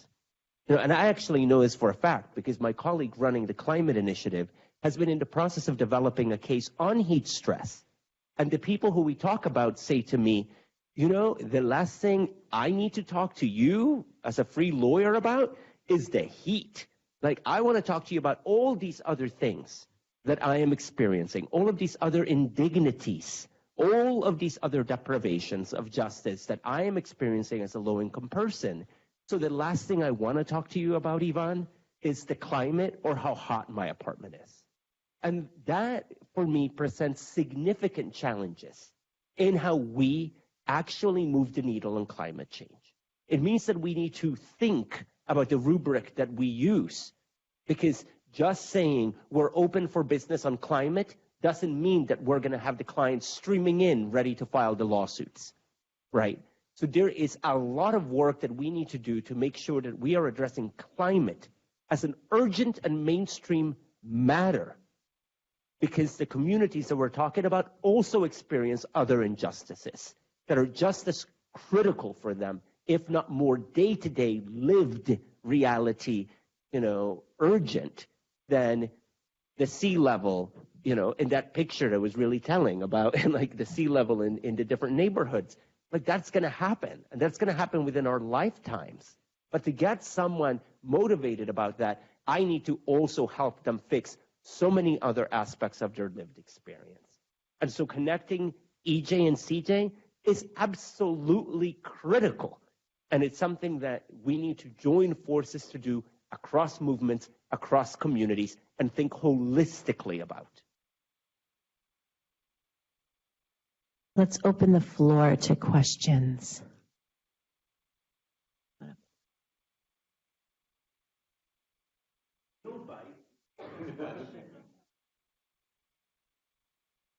Hello. I grew up in Fall River, Massachusetts, with a house that overlooked the Brayton power plant. Up until last summer, it was the largest coal-burning power plant in New England, and I remember my younger sister looking at the smokestacks and asking if that's how clouds were made. I love that city, and I'm wondering, for those of us who study, work, or live in places with enormous amounts of traditional power, which have been historically used to oppress communities like the ones that I grew up in, how do you think that we can use the power and influence that we either have now or aspire to have to be better allies to those communities and make sure that they don't get left behind?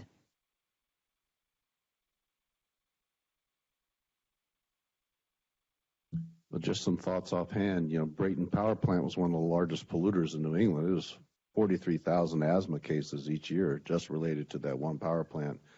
That and the Salem Power Plant, if you lived near it, took over a year off your life expectancy growing up in that community. So exposure to the pollution coming out of those plants is a major human rights issue. So basic right of citizenship is guaranteed by the Massachusetts Constitution that you have the right to live in a clean and healthy environment. And those rights are under assault at the federal level in a way which we've never seen. So the greatest deprivation of those rights occur in the communities that have least political economic power. And of course, immigrants lacking the rights of citizenship are subject to the greatest abuses. So again, if we want to develop holistic solutions, you can't really address climate change or any other environmental problem in a policy silo. These problems are deeply interconnected, and you can adopt a solution to one approach like affordable housing, but it might exacerbate another type of social injustice.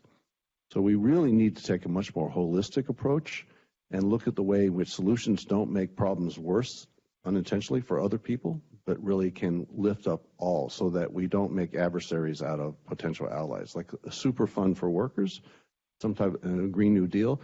Those workers who might be displaced, who formerly worked at power plants or in the fossil fuel industry, presidential candidates are talking about how they need to be retrained and reintegrated into a green economy. Because unless you have that, they will become your adversaries. You have to show how a Green New Deal and moving towards a renewable energy economy can lift all peoples and speak to the issues that are a major concern in their own communities.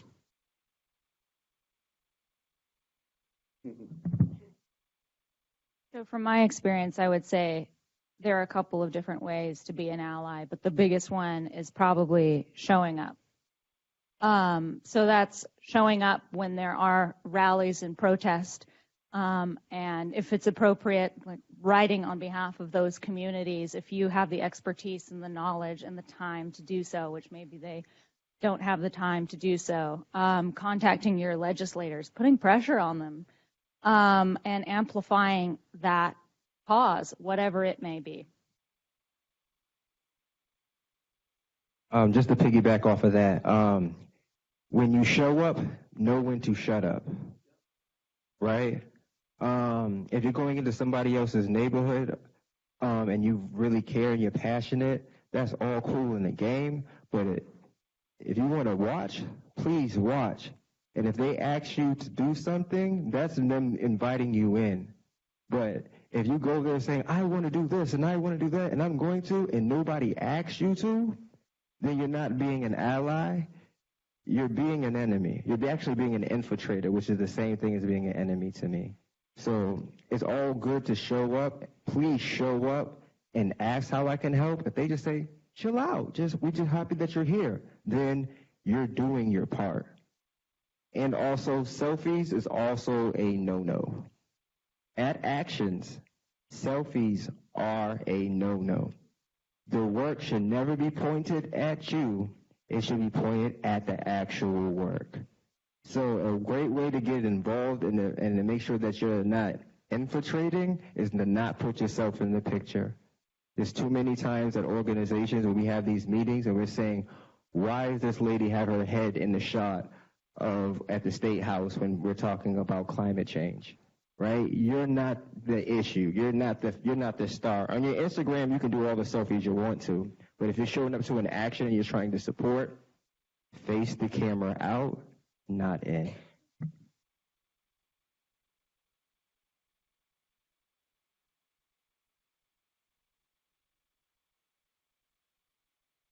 I'm interested in your examples of where pollution kills people that are next to a school and stuff. And I work in Chinatown, by the way. Can you name a couple other places that would be, I can't fix the interstates, but some other places around town that might need to be fixed for pollution and roads?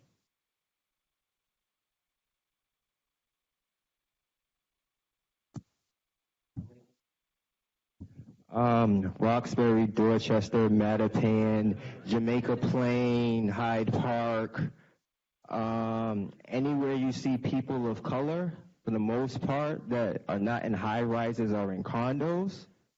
There are those neighborhoods, Brighton, Brockton, like Brooklyn, like there are Eastie, Westie, Northeast, there is one. But seriously, you can look all around the city of Boston, or just even go to school communities. I think the schools, Boston Public Schools, and even some local charter schools are in desperate need of people that really need support, of young people that need support. So if you're looking for any any urban neighborhood or inner city neighborhood, like the ones I mentioned, but in schools, you'll definitely find they need you. Intergenerational is key. We're not going to get there without everybody.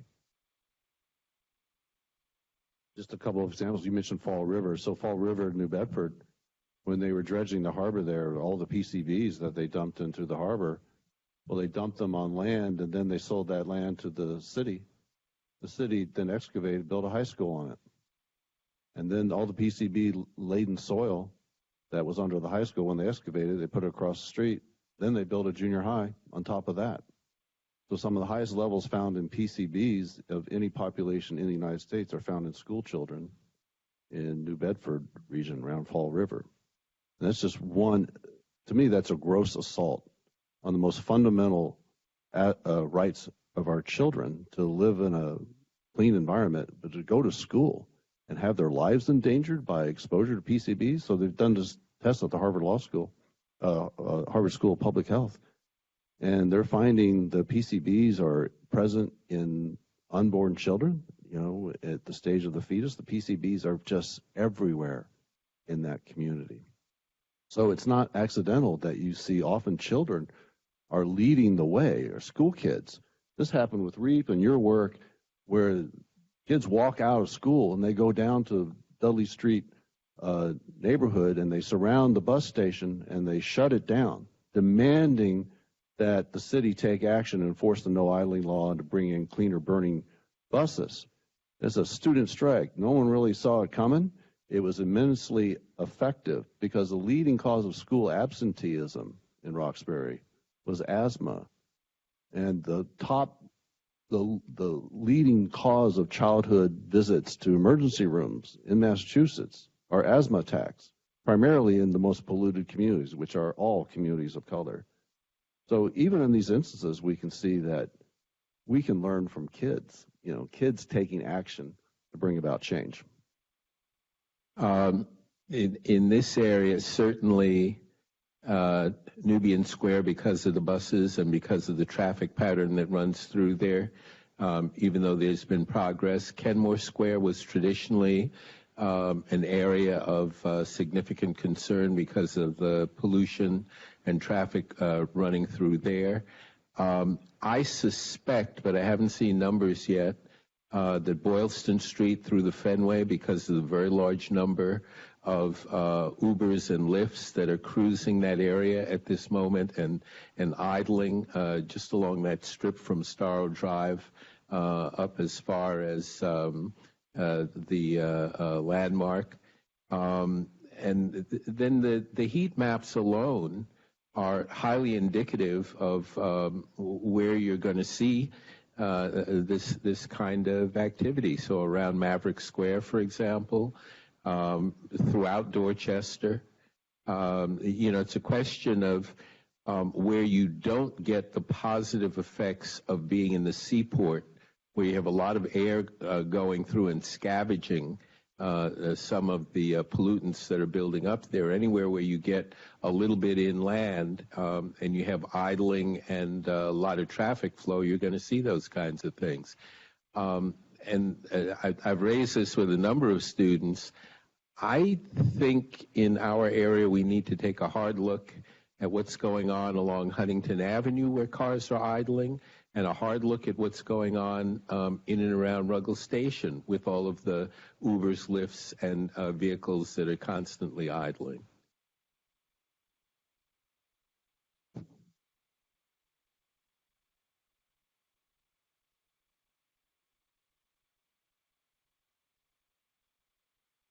So one more example would be Cambridge over near Alewife, Rindge Avenue, which connects Alewife over to Mass Ave. There is a major W.R. Grace waste site, heavy metals, asbestos, and so forth. They sell it to the town of Cambridge. City of Cambridge builds public housing on top of the waste site, and then across the street they build playgrounds for kids. You get a lot of rain, precipitation, the water table rises, it brings all those heavy metals right to the surface. Again, this is where kids are playing. So sometimes toxics are dumped in communities of color, but other times communities of color are built on top of the toxics.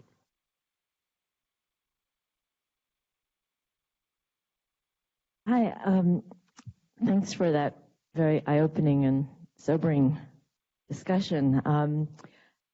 I appreciate all the different solutions that have been discussed, and I'm really wondering about the funding for those solutions and where you think that might come from. Anybody remember when Election Day is?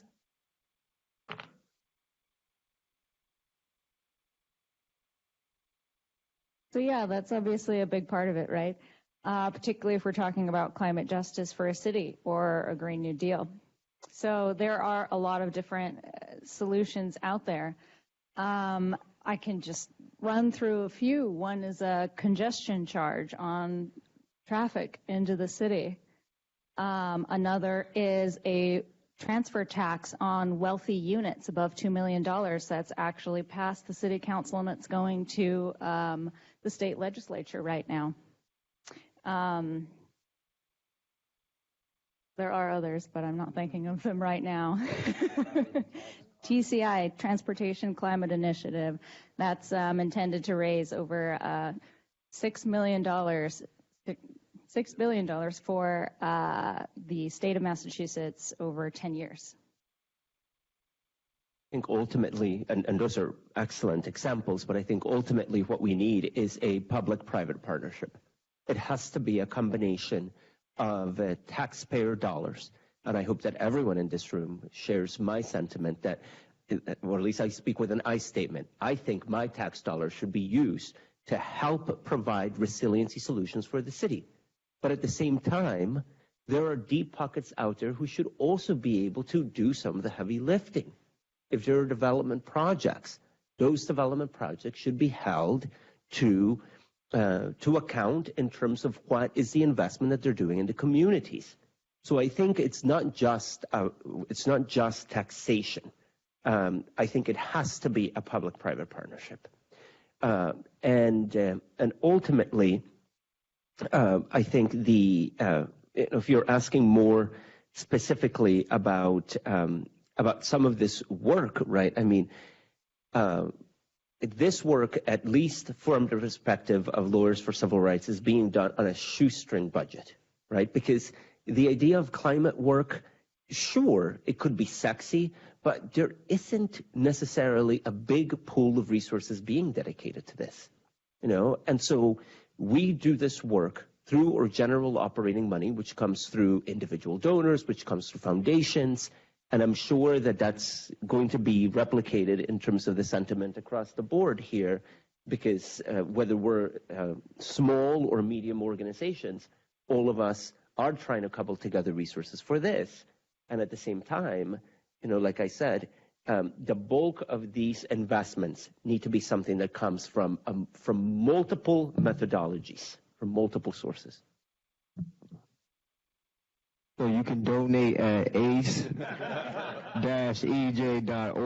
That is www.ace-ej.org. But seriously, nonprofit organizations trying to take on conglomerates,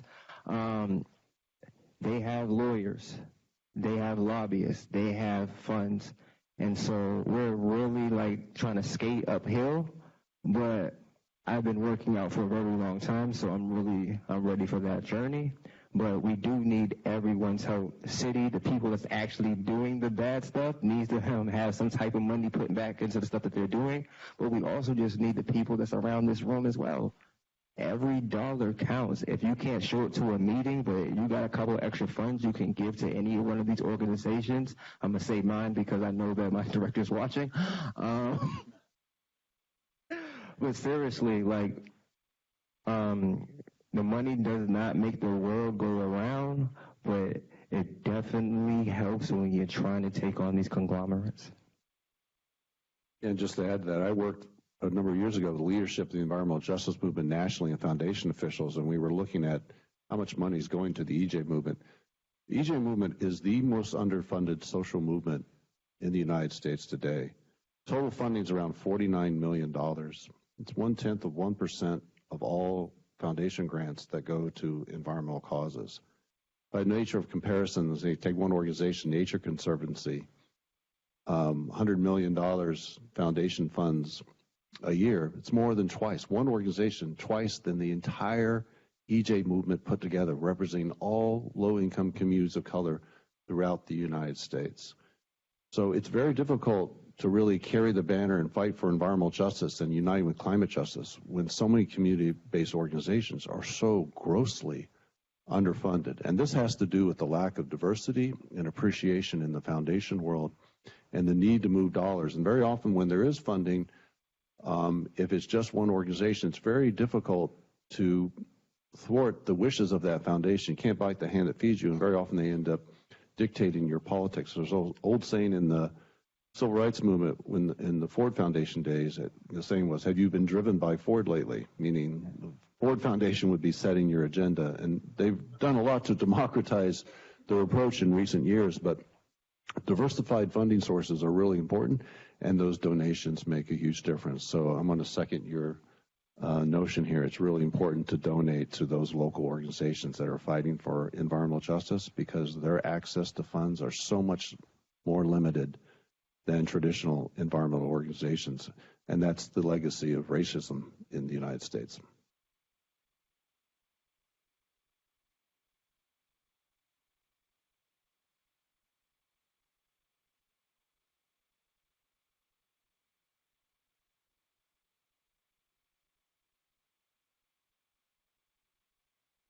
No, it's okay. Okay, I had a question about the public and private partnership. So I work for an ambulance company that's based in Quincy, and a lot of our trucks are diesel trucks, and I find the juxtaposition between being an EMT and driving a diesel vehicle to be so crazy. But anyway, so I was wondering if there are incentives in Massachusetts or in Boston specifically to get companies to be more greener or to help companies get greener. Ambulances are expensive, so yeah.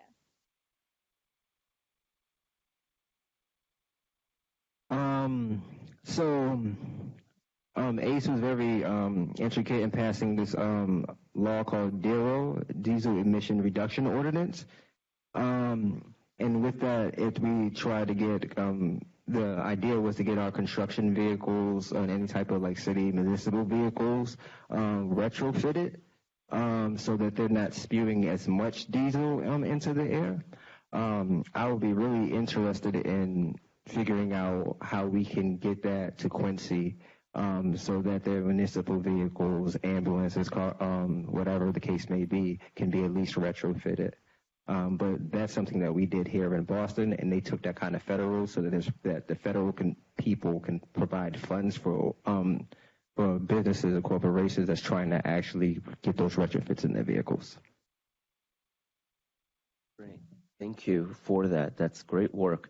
I was gonna talk on an ancillary point, which is, I don't know if you guys saw, the Boston Globe Spotlight team did a series on transportation, and that was incredibly eye-opening. One of the things, talking about public-private partnerships, or the lack thereof, is that many companies, private companies, even companies right downtown, create incentives for employees to actually drive to work, in a nutshell, to put it concisely. That's essentially the ethos of the series. And when asked about this, City Hall said, "You're crazy. This isn't happening. We don't even have enough parking spaces." So there's this complete mismatch between the reality on the ground and the understanding of policymakers who could be creating these incentives, so that instead of allowing, or not allowing, you have to do whatever you want to do, but instead of incentivizing employees to come, drive in, and park, why aren't we providing them with free T-passes or other types of carpooling incentives? And so it's the type of thing that I think there are a lot of just low-hanging fruit that we could be working on, whether it's here or in Quincy, because it makes no sense for policymakers to be so disconnected from the reality of what's happening, on the roads, as the case may be. Yeah, I mean, it's a great question because there's such a dissonance on so many institutions and businesses in the United States between their mission or what they produce and their business practices. So even like going to the Ford Foundation was funding the environmental movement by investing in the stock market. And you look at what companies were they invested in. They were investing in some of the most heavily polluting companies in the United States who were very profitable, making the monies and turning around and funding the very same organizations that are involved in fights with those same corporations. And there was a dissonance between what the foundation's practices were versus its mission. And when there was a resolution of the Environmental Grantmakers Association that these environmental grant makers should not be invested in polluting corporations, they voted against it, as did many of the foundations.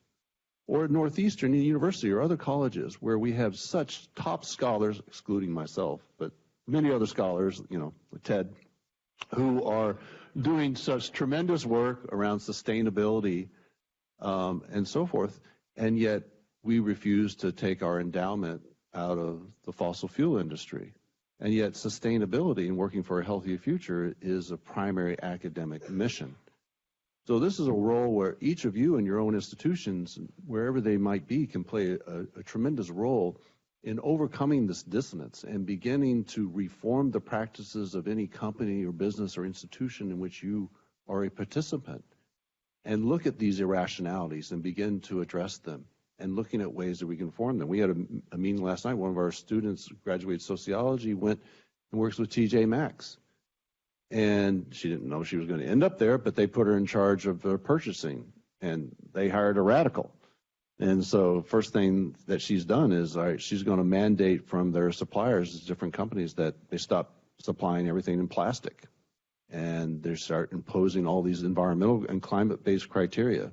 She got some resistance, and then TJ Maxx says, oh, yeah, that's a great idea. And the buyers were complying. So even you as an individual can make a tremendous difference at times in the own institutions in which you live, work, or play. We're almost out of time. I just want to reflect on when Ted and I were talking about starting this course, we agreed we were going to tell the truth even when it hurts. We are going to try to center the issues of equity and justice and the lived experiences of people who are experiencing injustice and inequity already because of environmental justice and climate change. And we're going to use the lens of systems thinking. And I think tonight, the ideas we have heard, how we invest, how we give our charitable money, our activism, our votes, research, activism, policy, the law, we have a very robust toolkit of social change. And we know a lot of what needs to be done around these issues. And so as our practice is to end this with a moment of reflection on what we've learned and what we're going to do, I think you've all given us a lot of food for thought about what we can all do. So let's just take our minute, and then I'll close things out.